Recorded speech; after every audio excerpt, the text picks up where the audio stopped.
Mariola Sampedro é xa a nova alcaldesa de Ribeira. Chega a alcaldía despois dunha moción de censura cos votos a favor do Partido Popular e o apoio dos 3 concelleiros do partido Barbanza Independente.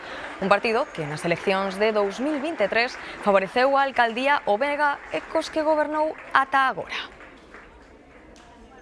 O pleno desa moción xa se prevía duro e arrancou con berros. A nova alcaldesa, Mariola Sampedro, defendía a legitimidade do Partido Popular para lograr o goberno municipal.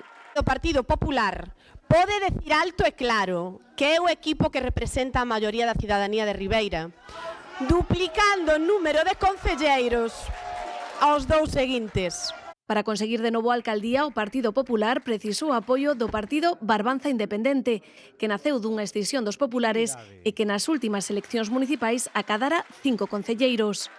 4 asinaron a proposta de moción de censura e un pasou a ser concelleiro non adscrito. Outra das concelleiras que asinara tamén optou por abandonar o partido. Llega a su fin por incumplimiento reiterado del Gobierno por parte del bloque nacionalista gallego. Tras as eleccións de 2023, o Partido Barbanza Independente apoiara o BNG para nomear alcalde a Luís Pérez e entraron no goberno.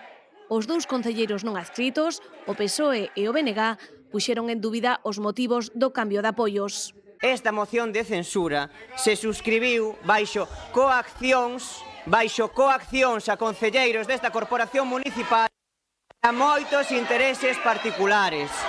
A alcaldesa foi nomeada cos 10 votos do PP e 3 de Barbanza Independente nunha sesión onde a policía tivo que intervir varias veces para pedir silencio.